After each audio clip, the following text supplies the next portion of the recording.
अस्सलाम वालेकुम स्टूडेंट्स।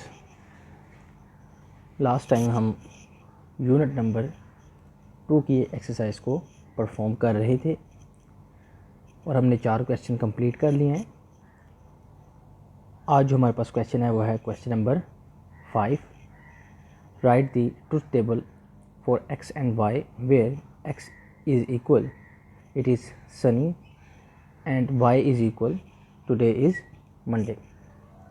हमारे पास दो स्टेटमेंट्स मौजूद हैं, एक x है कि इट इज़ सनी और दूसरा y है कि टुडे इज़ मंडे।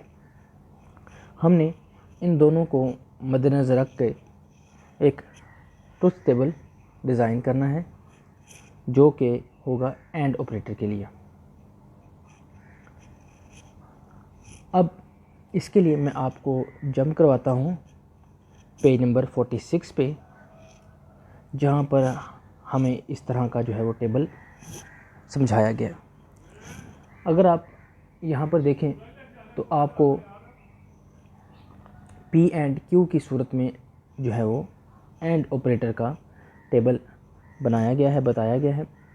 आप देखें कि टेबल 2.5 में P एंड Q जो है वो वाज़ह किया गया है, जो साइड पे है।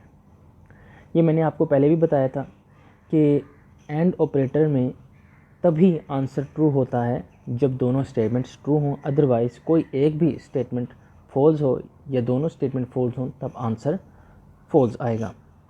तो अब आपको ये करना होगा कि जहाँ पर P इट इज़ रेनिंग लिखा हुआ है वहाँ पर आपने X इट इज़ सनी, और जहाँ पे लिखा हुआ है Q टुडे इज़ संडे वहाँ पर आपने लिखना है Y टुडे इज़ मंडे।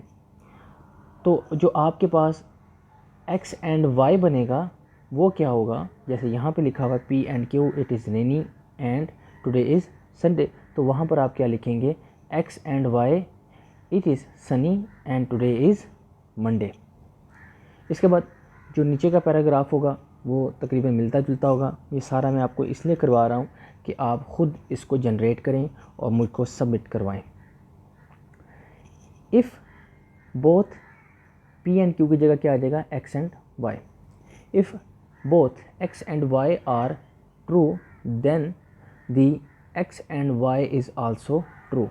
इसमें एक ही केस ऐसा है जिसमें जो है वो स्टेटमेंट का आंसर ट्रू आएगा। इफ़ दोनों जो है वो स्टेटमेंट ट्रू होगी तभी इसका आंसर ट्रू आएगा एंड ऑपरेटर में।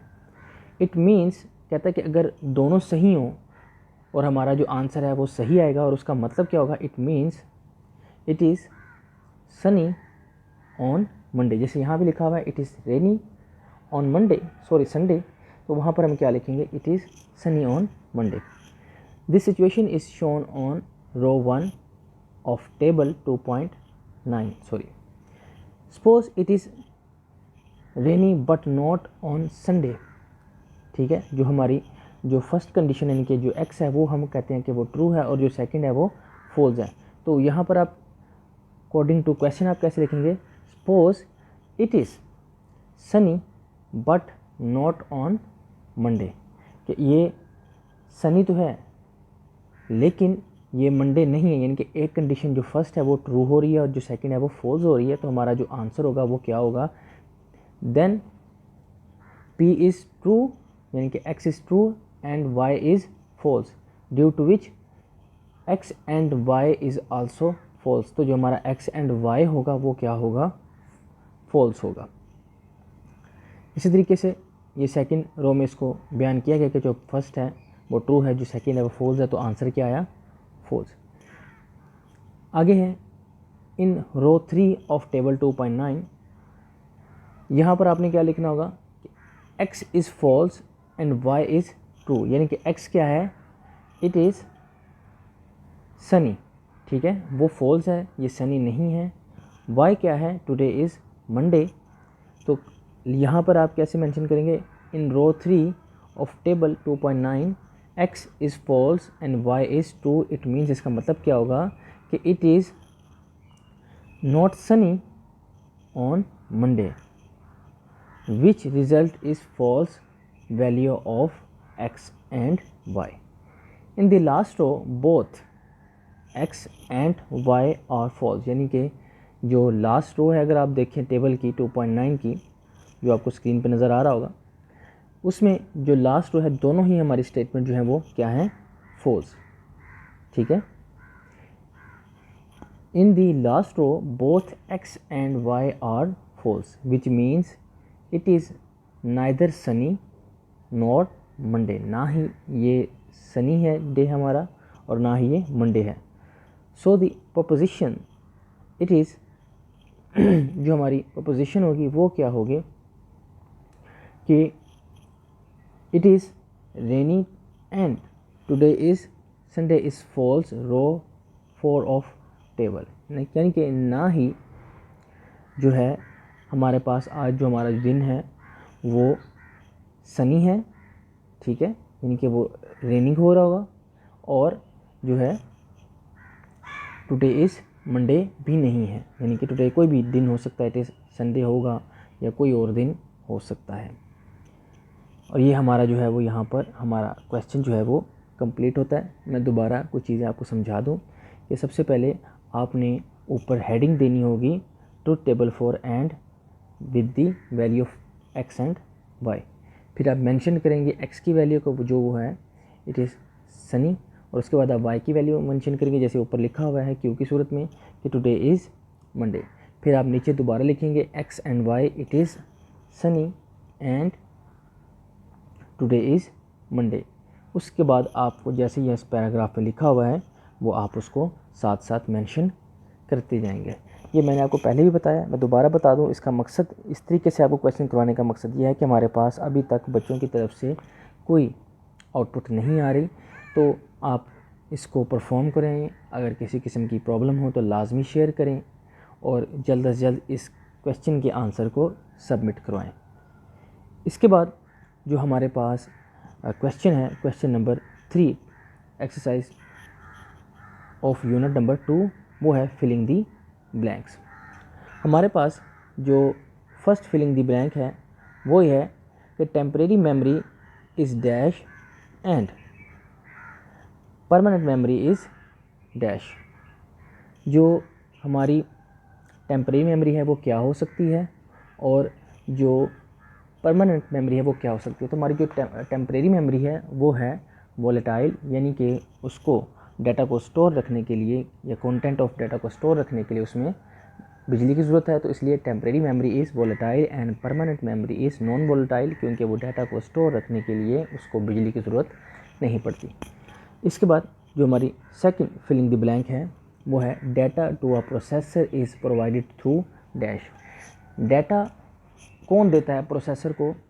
डाटा प्रोसेसर को देने के लिए एक मेन डिवाइस हमारी जो है वो यूज़ होती है, वो है हमारी मेन मेमोरी या सिंपली मेमोरी। कि प्रोसेसर को वैल्यू देने के लिए जो चीज़ इस्तेमाल होती है वो है मेमोरी। मैंने आपको डिफरेंसेस जब बताए थे, मैंने आपको बताया था कि मेन मेमोरी की स्पीड ज़्यादा है क्योंकि वो डायरेक्टली कनेक्ट होती है प्रोसेसर से, ठीक है, और जो सेकेंडरी मेमोरी है उसकी स्पीड स्लो है क्योंकि वो डायरेक्टली कनेक्टेड नहीं होती प्रोसेसर से। पहले वो अपनी वैल्यू मेन मेमोरी को देती है, फिर वो आगे प्रोसेसर को देती है, जिस वजह से जो सेकेंडरी स्टोरेज डिवाइस है उसमें हम जब किसी डाटा को एक्सेस करने की कोशिश करेंगे तो वो हमें कदरे थोड़े वक्त लगाकर नज़र आएगा स्क्रीन पर। तो data to a processor is provided through main memory या सिंपली मेमोरी। इसके बाद जो थर्ड फिलिंग द ब्लैंक है at least dash byte is required to store any piece of information in a computer memory। तो हमने पढ़ा था कि किसी भी इंफॉर्मेशन को कंप्यूटर मेमोरी में स्टोर करने के लिए हमें कम से कम 1 बाइट की ज़रूरत पड़ती है। इसके बाद फोर्थ है dash is use to assemble more than one proposition into one proposition, कि हम एक से ज़्यादा प्रपोजिशन को इकट्ठा करके एक प्रपोजिशन बनाते हैं। वो किस में होता है? वो होता है कंपाउंड प्रपोजिशन में, यानी कि मिला जुला। हम कंपाउंड प्रपोजिशन में दो या दो से ज़्यादा प्रपोजिशन को मिलाते हैं और उसके थ्रू एक सिंगल रिज़ल्ट यानी कि एक सिंगल प्रपोजिशन बनाते हैं। इसके बाद फिलिंग द ब्लैंक जो है हमारे पास 5 in primary and secondary storage data is stored in the form of bytes. ये मैंने अभी आपको बताया कि जो प्राइमरी है या सेकेंडरी स्टोरेज डिवाइस है उसमें डाटा जो है हमेशा in the number of bytes यानी कि बिट्स या ज़ीरोज़ एंड वंस की सूरत में स्टोर होगा। इसके बाद जो हमारे पास 6th fill in the blank है वो है according to dash law there is no change in result if priority of expression is change. अगर हम प्रायोरिटी ऑफ एक्सप्रेशन को चेंज करते हैं तो नो चेंज इन रिज़ल्ट जो हमारे पास अवेलेबल है वो है एसोसिएटिव लॉ में।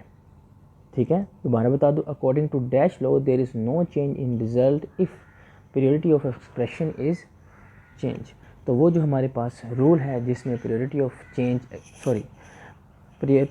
एक्सप्रेशन को अगर हम चेंज करते हैं तो रिज़ल्ट भी चेंज नहीं होता, तो वो हमारे पास लॉ है एसोसिएटिव लॉ। यहाँ तक जो है वो हमारे पास क्वेश्चन नंबर 3 जो है वो कंप्लीट हो चुका है। इसके बाद 2 पार्ट रह चुके हैं, वो इंशाल्लाह मैं आपको नेक्स्ट लेक्चर में समझाऊंगा। कोशिश करें कि जो मैंने क्वेश्चन नंबर 5 आपको दिया है वो जल्द से जल्द आप उसको सॉल्व करें, सॉर्ट आउट करें और मुझे सबमिट कराएं। अगर इससे रिलेटेड कोई भी प्रॉब्लम हो तो लाजमी मुझसे शेयर करें। अस्सलाम वालेकुम।